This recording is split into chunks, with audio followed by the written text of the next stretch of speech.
Hello, mighty warriors. This is Alicia, and today I want to share with you a story that the Lord opened up to me um, so that we can all be blessed by it. Okay? So, why not? It is a story that you're probably aware of, um, but I want to dig a little bit deeper into how well the Lord understands our social situations. Like the Lord knows us, okay? He knows what we talk about, He knows what we think about, He knows what we foster and have what we're disgruntled about. He knows what's at the heart of the things that we do. And so I want to talk a little bit about David, the situation with David and Bathsheba, and some things that I really, that he recently opened up to me. And it really was profound blessing for him to open this up to me, because sometimes in reading things, I'll read it and then, I'm reading it on the surface, but unless the Holy Spirit opens something up to me, I may miss it. And so in this instance, he opened it up to me so I didn't miss it. So we're talking about David and Bathsheba. And I want to preface this by saying the Lord cares about our suffering, and he wants to avenge us. He cares about what we go through and when we get taken advantage of. And he does, and in many instances in the Bible, he does avenge us. And so I want to talk about what happened with David, because David was a man after God's own heart. But even in that instance, God avenged a situation that happened to Bathsheba. Even though he used it at the end for his glory, because, he had a son who became a great king, Solomon, who built him that lovely, beautiful temple. But he didn't ignore that there was some shadiness in the family, and he avenged Bathsheba's family. So let's talk about it. So, as you know in this story, and we're in 2 Samuel chapter 12. In the story, David has been given the kingdom. God has given him everything. I mean, he has tons of wives and concubines, and he's wealthy, and he has it all. He is the king, right? And generally, kings are supposed to be off defending and, off doing, war things, battle things. But in this particular story, David has hung back, and he is at the castle, and he rises from his bed. So we can say there's like some idleness going on. There's a little idleness. He arises from his bed and he goes out, and in the open air, maybe he has a terrace, is what I imagine in my mind, is there is a terrace. And he sees Bathsheba taking a bath. And he has this overwhelming desire for her. But Bathsheba is married to one of his loyal soldiers named Uriah. And so, but anyway, he beckons to have her brought to him. So there's a power dynamic here. He's a king, and he is beckoning a young girl, probably who has no idea what to expect or think, to his castle for the purpose of lying with her, right? And so he does. He takes advantage of her because her covering is not there. She does not have her husband there to cover her. And so he takes advantage of her, and then she becomes pregnant. In the panic of trying to cover up his crime, he asks for Uriah to be sent home. Uriah comes back, And he tries to convince Uriah to lay with his wife. He tries to convince Uriah to, go home and relax and have a little break, right? But Uriah is a warrior, and he can't separate himself.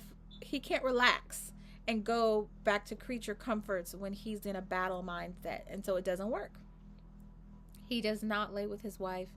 He chooses instead to sleep outside of the door, because he does not want to get into that comfort zone when he knows his comrades are out there in the midst of a bloody battle.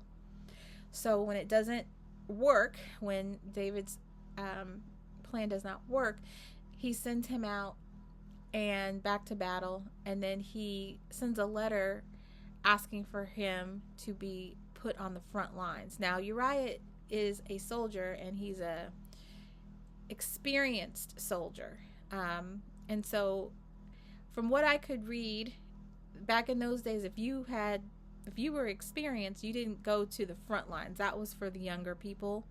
The less experienced, you kind of held back and were in a less dangerous position. But Uriah is pushed to the front lines, and because of that, he's killed. And after a brief mourning period, after, Bathsheba mourns for her husband, then David takes Bathsheba for his wife. Okay. So, what happens next is that Nathan, who is like a prophet, the Lord sends Nathan and tells with a message, right? And so we're in 2 Samuel chapter 12. I'm going to go ahead and read it. And the Lord sent Nathan unto David, and he came unto him and said unto him, There were 2 men in one city, one rich and one poor. The rich man had exceeding many flocks and herds, but the poor man had nothing, save one little ewe lamb, which he had bought and nourished up, and grew it up together with him and with his children. It did eat of his own meat, and drank of his own cup, and lay in his bosom, and was unto him as a daughter. And there came a traveler unto the rich man, and he spared to take of his own flock and of his own herd, to dress for the wayfaring man that was come unto him, but took the poor man's lamb, and dressed it for the man that was come to him. And David's anger was greatly kindled against the man. And he said to Nathan, As the Lord liveth, that man that hath done this thing shall surely die. And he shall restore the lamb fourfold, because he did this thing, and because he had no pity. And Nathan said to David, Thou art the man, thus saith the Lord God of Israel. I anointed thee king over Israel, and I delivered thee out of the hand of Saul. And I gave thee thy master's house and thy master's wives into thy bosom, and gave thee the house of Israel and of Judah. And if that had been too little, I would moreover have given unto thee such and such things. Wherefore hast thou despised the commandment of the Lord to do evil in his sight? Thou hast killed Uriah the Hittite with the sword, and hast taken his wife to be thy wife, and hast slain him with the sword of the children of Ammon. Whoa. God misses nothing, okay? He misses nothing. So, why is this story about judgment? Because it says, next verse, Now therefore, this is 2 Samuel chapter 12, verse 10, the sword shall never depart from thine house, because thou hast despised me, and hast taken the wife of Uriah the Hittite to be thy wife. Thus saith the Lord, Behold, I will raise up evil against thee out of thy own house, and I will take thy wives before thine eyes, and give them unto thy neighbor, and he shall lie with thy wives in the sight of this sun. For thou didst it secretly, but I will do this thing before all Israel and before the sun. Okay, so that section there is very important because of what happens next. Okay, David repents. Okay, God forgives him, but he takes the baby. He takes the baby because it says in chapter 12, verse 14, howbeit, because by this deed thou hast given great occasion to the enemies of the Lord to blaspheme, the child also that is born unto thee shall surely die. So this child would have probably been a blasphemed child. It would have been a child that people talked about, a child that people secretly whispered about. So God takes the child, and an occasion for people to be not be respectful, because David was a man, not a God, a man after God's own heart, and the Lord loved him, but he had done something that would have because if you represent God and you do something that is sinful, God is what I feel like he's trying to say here is that it would have reflected poorly on him, this situation, because when God claims us, the things that we do reflect on him. That's why he wants us to be kind, and he wants us to be his hands and feet, because if we are a mean Christian and a hateful Christian and a Christian that kills people and takes people's wives, it reflects badly on him. And so this verse is what I get out of this verse, is he takes the child because of this situation, because of this is what's going to happen, the way that people will talk about it and how it will reflect on him. So what happens next? Well, later on, David has many wives and he has many sons. But from what I can tell, he only has one daughter. I don't know if you have a daughter, okay? But I do. I have 2 sons and 1 daughter, okay? And in my life, I had my 2 sons, they're about 4 years apart. But I had my daughter 7 years after my youngest son. She was a pleasant surprise baby, okay? And even more pleasant if she was a girl, because I had boys, right? This little girl is my heart. She has me wrapped around her little finger. She's so sweet, right? Girls are different than boys, right? So imagine you have 1 daughter. You have all these sons, but you got this 1 daughter, right? And imagine that you are Bathsheba's dad. Bathsheba, her father's name is Eliam, okay? And Eliam's father's name, and I'm going to pronounce this really wrong, but it's Ahithophel. We're going to say Ahithophel, okay? Because it's hard to pronounce. Ahithophel is in the court. He is, Bathsheba has been brought into David's household as his wife.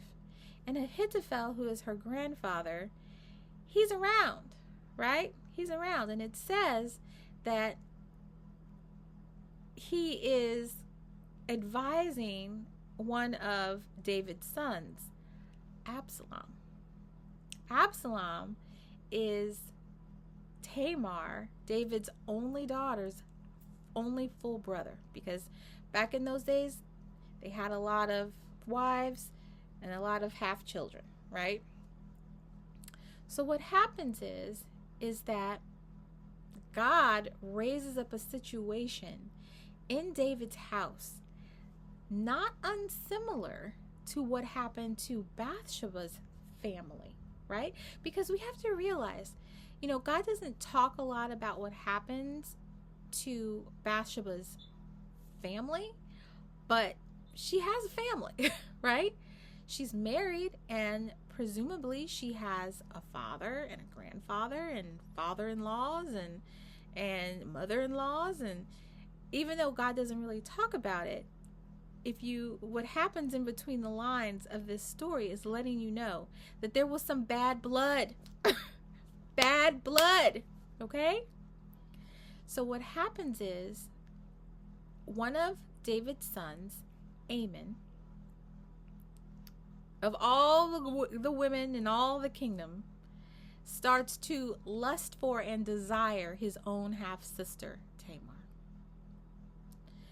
And has a bad advisor, a wicked advisor, we'll say wicked, who's like, why don't you just have your dad, send her over to your house, and, you can pretend you're sick and have her make you something, cook for you, and then she can be in your presence, right? And so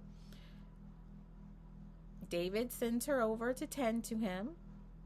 Amon, or Amon, however you want to pronounce it, takes full advantage of the situation and rapes his sister, his half-sister, and then immediately despises her. Go figure. Right? Immediately despises her. So, of course, Tamar runs home to her brother and her mom and her family to, tell what has happened to her. I'm sure she's hysterical, right? And is expecting someone to do something, but what happens? Like, back in those days, this is a big deal. Okay, you didn't lose your virginity until you were on your wedding night.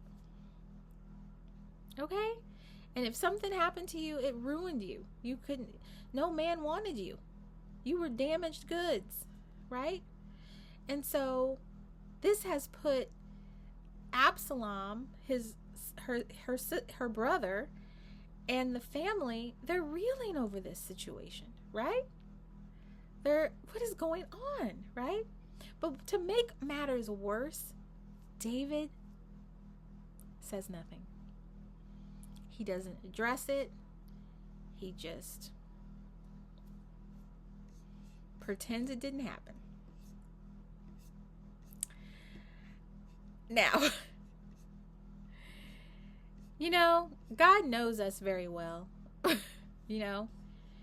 and whether or not David knew what was happening, or whether or not he just ignored it, it doesn't really say. We don't really know why David didn't address the situation, why he didn't address his sons, except maybe he just wasn't a very strong father figure, and he didn't really have a control of his sons in that way, because there's a lot of, as you see with Absalom, there's some disrespect, and so what happened is Absalom decides he's going to take matters into his hands, right? And there is a suggestion made, and the person who makes this suggestion to Absalom happens to be Bathsheba's grandfather. Isn't that interesting? Isn't it interesting that the grandfather of a woman who also had a daughter or granddaughter who he cherished and loved, who was ripped from him in a perceivably violent way, who was taken advantage of in a perceivably violent way, that he would be in the ear of one of David's sons. And then when the opportunity appeared, he seized it and convinced Absalom that he needed to defend his sister. But as you see, the defending of his sister